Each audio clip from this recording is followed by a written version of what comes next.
বাংলাদেশের সাবেক প্রধানমন্ত্রী শেখ হাসিনা দিল্লিতে আছেন 1 বছর 11 মাস হতে চলল। এরই মধ্যে তিনি একাধিকবার সাক্ষাৎকারে বলেছিলেন তিনি শিগগিরই বাংলাদেশে ফিরবেন। কখনো কখনো বলেছেন মাথা উঁচু করে ফিরবেন, কিন্তু প্রায় 2 বছর পর তিনি প্রথমবারের মতো নিজেই নিজের দেশে ফেরার সময়সীমা উল্লেখ করেছেন। ভারতীয় সংবাদ মাধ্যম এনডিটিভিকে দেয়া একটি ইমেল সাক্ষাৎকারে তিনি প্রথমবারের মতো বলেছেন চলতি বছর মানে 2026 সালের মধ্যেই তিনি বাংলাদেশে ফিরবেন। এনডিটিভি বলছে, ফাঁসির রায় আর দলের কার্যক্রমের উপর নিষেধাজ্ঞা থাকা সত্ত্বেও শেখ হাসিনা মার্কিন জেনারেল ডগলাস ম্যাকআর্থারের মতোই অবিচল। দর্শক, শেখ হাসিনা যখনই দেশে ফেরার কথা বলেছেন তখন রাজনৈতিক মহলে প্রশ্ন উঠেছে মৃত্যুদণ্ড সহ তার বিরুদ্ধে শয়ে শয়ে মামলা থাকা, বাংলাদেশ সরকার নির্বাহী আদেশে দলের কার্যক্রম নিষিদ্ধ থাকা, এসবের মধ্যে কিভাবে সম্ভব তার দেশে ফেরা, বিশেষ করে যদি বর্তমান ক্ষমতাসীন বিএনপি সরকার না চায়। এমন পরিস্থিতিতে শেখ হাসিনা যেভাবে টাইম ফ্রেম ঘোষণা করলেন তার আগে রাজনৈতিক পরিসরে গুঞ্জন চলছিল, তাহলে কি তলে তলে কোনো গোপন সমঝোতা হয়েছে? সেটিও এনডিটিভিকে দেয়া সাক্ষাৎকারে বাংলাদেশের সাবেক প্রধানমন্ত্রী একেবারেই উড়িয়ে দিয়েছেন। আবার দিল্লির ভাষ্য অনুযায়ী তিনি যেহেতু ভারত সরকার অতিথি হিসেবে দেশটিতে আছেন, তাই এ বিষয়ে বাংলাদেশ ও ভারতের মধ্যকার আলোচনা না হলে কি তিনি দেশে ফিরতে পারবেন, এমন আলোচনাও আছে। প্রশ্ন হচ্ছে, এমন পরিস্থিতিতে ঠিক কিভাবে এবং কোন প্রক্রিয়ায় আওয়ামী লীগ সভানেত্রী এই বছরের মধ্যে দেশে ফেরার স্পষ্ট ঘোষণা দিলেন? বাংলাদেশের বিরোধী পক্ষ প্রায় দাবি করে দেশটির সাবেক প্রধানমন্ত্রী শেখ হাসিনা ও তার দল আওয়ামী লীগের রাজনীতি শেষ হয়ে গেছে। এর শুরুটা করেছিলেন বিগত অন্তর্বর্তী সরকারের প্রধান উপদেষ্টা মোহাম্মদ ইউনূস। তবে শেষ পর্যন্ত শেখ হাসিনা ও আওয়ামী লীগকে নির্বাচন থেকে দূরে রাখতে নির্বাহী আদেশে দলটির কার্যক্রম নিষিদ্ধ করতে হয়েছিল। একদিকে কার্যক্রমের উপর নিষেধাজ্ঞা, অন্যদিকে দলটির দেশে থাকা নেতা কর্মীদের উপর দমন পীড়নের মধ্যেও দলটির নেতারা প্রায় মিছিল পোস্টারিং করে যাচ্ছে। সবশেষ দলটির গত 23শে জুন প্রতিষ্ঠা বার্ষিকীর কর্মসূচি ঠেকাতে বর্তমান বিএনপি সরকারকে ব্যারাকে ফেরত পাঠানো সেনাবাহিনীকে আবারও মাঠে আনতে হয়েছে। রাজনৈতিক মহলে অনেকের মত হলো আওয়ামী লীগের ফেরার চেয়ে শেখ হাসিনা ফেরা অনেক বেশি কঠিন, কারণ তার বিরুদ্ধে ইতিমধ্যে বাংলাদেশের আন্তর্জাতিক অপরাধ ট্রাইব্যুনালে ফাঁসির রায় হয়েছে। মোটা দাগে 600-র বেশি মামলা তার বিরুদ্ধে দায়ের হয়েছে। তা সত্ত্বেও গত মে মাসের মাঝামাঝি সময় থেকে আওয়ামী লীগ সভানেত্রী শেখ হাসিনার দেশে ফেরার আলোচনাটা গণমাধ্যম থেকে শুরু করে সামাজিক মাধ্যমে বেশ সরব হয়ে ওঠে। গত 19শে মে 3টি ভারতীয় সংবাদ মাধ্যমে শেখ হাসিনার ইমেল সাক্ষাৎকার ছাপা হয়। ওই সাক্ষাৎকারগুলোতে দাবি করেছিলেন তিনি এবং তার দল আওয়ামী লীগ আরো সংগঠিত হয়ে শক্তিশালী হয়ে যে ফিরবে তার জন্য নীরবে প্রস্তুতি চলছে। তবে কবে নাগাদ ফিরবেন কিংবা কতদিনের মধ্যে দেশে যাবেন সে বিষয়ে বিস্তারিত কিছু বলেননি, বরং এরপর দ্য ওয়ালকে দেয়া এক সাক্ষাৎকারে বলেছিলেন সময় বা দিনক্ষণ কোনো বিষয় নাই। এমনকি আওয়ামী লীগ ওর অঙ্গ সংগঠনের যেসব নেতা এতদিন তার সাথে দেখা করতে দিল্লিতে গিয়েছেন তাদেরকেও তিনি মৌখিকভাবে বলেছিলেন তিনি দেশে ফিরবেন এবং সেটা শিগগিরই ফিরবেন। এই প্রথমবারের মতো শেখ হাসিনাকে নিয়ে সংবাদ মাধ্যমের শিরোনাম হলো তিনি বলছেন এই বছরই দেশে ফিরবেন। 28শে জুন ভারতীয় সংবাদ মাধ্যম এনডিটিভিতে তার একটি ইমেল সাক্ষাৎকার প্রকাশিত হয়, যার শিরোনাম হলো I will return to my country this year, Sheikh Hasina exclusive. এর অর্থ দাঁড়াচ্ছে তিনি এ বছরের মধ্যে দেশে ফেরার কথা বলেছেন। ভারতীয় সংবাদ মাধ্যম দ্য হিন্দুস্তান টাইমস এনডিটিভির এই সাক্ষাৎকারের বরাত দিয়ে বলেছে, প্রায় 2 বছর পর বাংলাদেশের সাবেক প্রধানমন্ত্রী শেখ হাসিনা দেশে ফেরার জন্য অবাধ্য সুরে বলেন তিনি এ বছর ফিরে যাবেন। আর দ্য উইকের খবরে বলা হয়েছে শেখ হাসিনা এই বছরের মধ্যে দেশে ফেরার পরিকল্পনা করেছেন। রাজনৈতিক বিশ্লেষকরা মনে করেন গত মাস থেকে বাংলাদেশের শেখ হাসিনার দেশে ফেরার যে আলোচনা শুরু হয়েছিল তাতে এনডিটিভির এই সাক্ষাৎকারে এবং সেখানে একেবারে টাইম ফ্রেম ঘোষণা করার বিষয়টি নতুন মাত্রা যোগ করবে। কারণ 24শে আগস্টে বাংলাদেশের রাজনৈতিক পট পরিবর্তনের পর শেখ হাসিনা এবং তার দল আওয়ামী লীগের জন্য যে ভয়াবহ পরিবেশ তৈরি হয়েছে সেটি অতীতের যে কোনো সময়ের চেয়ে ভয়ঙ্কর। এনডিটিভি বলছে মৃত্যুদণ্ডের মুখোমুখি হওয়া এবং বাংলাদেশে তার আওয়ামী লীগের কার্যক্রম নিষিদ্ধ করা সব মিলিয়ে বাংলাদেশের সাবেক প্রধানমন্ত্রীর জন্য পরিস্থিতি এর চেয়ে আর খারাপ হতে পারে না। রিপোর্টটিতে বলা হয়েছে এমন ভয়াবহ পরিস্থিতি সত্ত্বেও তিনি অবিচল আছেন, ঠিক আমেরিকান জেনারেল ডগলাস ম্যাকআর্থারের মতো। প্রশ্ন হলো, এনডিটিভি কেন শেখ হাসিনার পরিস্থিতি ও তার বক্তব্যকে মার্কিন জেনারেলের সাথে তুলনা করছে? জেনারেল ডগলাস ম্যাকআর্থার ছিলেন দ্বিতীয় বিশ্বযুদ্ধের অন্যতম প্রভাবশালী ও কিংবদন্তিতুল্য মার্কিন সেনাপতি।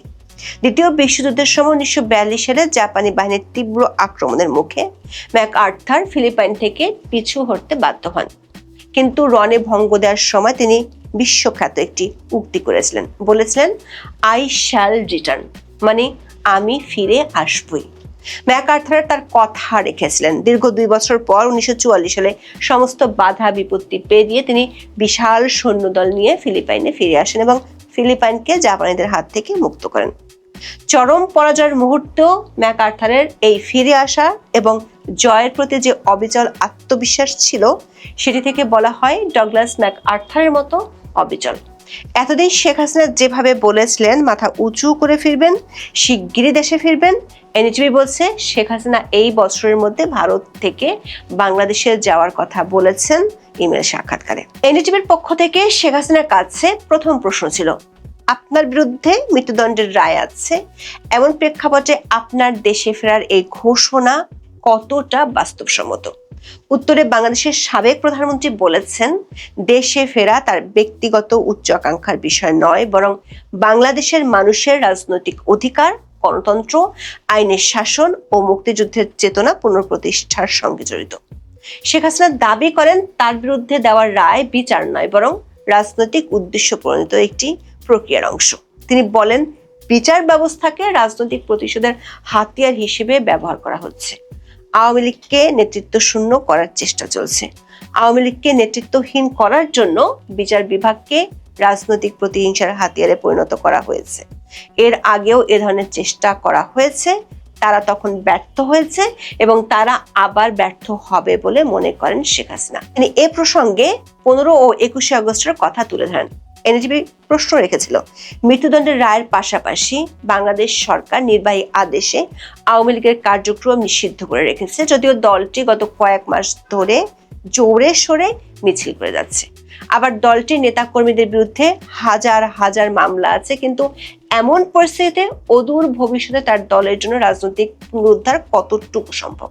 উত্তরে শেখ হাসিনা বলেছেন, আওয়ামী লীগের রাজনৈতিক পুনরুদ্ধার কোনো সরকার অনুগ্রহের উপর নির্ভর করে না, এটা নির্ভর করছে জনগণের উপর। তিনি বলেছেন, অবৈধ নিষেধাজ্ঞার মাধ্যমে তারা হয়তো আওয়ামী লীগকে মঞ্চস্থ নির্বাচন থেকে দূরে রেখেছিল, তারা হয়তো দলীয় কার্যালয় বন্ধ করে দিয়েছে, তারা সাময়িকভাবে রাজনৈতিক কর্মকাণ্ড দমন করতে পারে, কিন্তু তারা জনগণের হৃদয় থেকে আওয়ামী লীগকে মুছে ফেলতে পারেনি। যে কারণে আওয়ামী লীগ ইতিমধ্যে আবার জেগে উঠতে শুরু করেছে। এই জেগে ওঠার নজির হিসেবে শেখ হাসিনা বলছেন, বাংলাদেশের আইন শৃঙ্খলা রক্ষাকারী বাহিনীর এত নির্যাতনের পরও প্রতিদিনই সারা দেশের বিভিন্ন জেলা, উপজেলা, ইউনিয়ন ও এলাকায় আওয়ামী লীগের সমর্থনে মিছিল হচ্ছে। আওয়ামী লীগের কর্মী ও সমর্থকদের পাশাপাশি সাধারণ মানুষ স্বতঃস্ফূর্তভাবে এসব মিছিলে যোগ দিচ্ছেন বলে তিনি দাবি করেছেন। বলেছেন, মায়েরা তাদের সন্তানদের পাশে দাঁড়িয়ে তাদের সাহস ও সমর্থন দিচ্ছেন, এগুলো আওয়ামী লীগ আবার উত্থানের লক্ষণ। আওয়ামী লীগ সভানেত্রী বলেছেন, বর্তমান সরকার আচরণ নিজেই প্রমাণ করে তারা আওয়ামী লীগের সাংগঠনিক শক্তিকে ভয় পায়। এজন্য তারা আওয়ামী লীগের প্রতিষ্ঠাবার্ষিকী অনুষ্ঠান বন্ধ করতে সেনাবাহিনী, বিজিবি ও পুলিশ মোতায়েন করেছে। এটা তাদের দুর্বলতার লক্ষণ। শেখ হাসিনা দাবি করেছেন, আওয়ামী লীগকে বল প্রয়োগ করে দমন করা যায় না।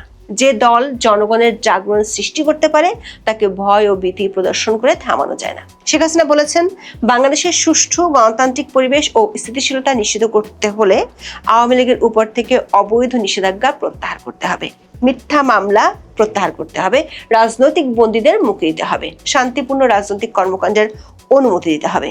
কিন্তু এখন যারা ক্ষমতায় আছেন তারা যদি এই ন্যূনতম গণতান্ত্রিক পথেও বাধা দিয়ে থাকেন, তাহলে জনগণের মধ্যে জমে থাকা ক্ষোভ, বেদনা ও গণতান্ত্রিক আকাঙ্ক্ষা আওয়ামী লীগের জন্য নতুন পথ তৈরি করবে।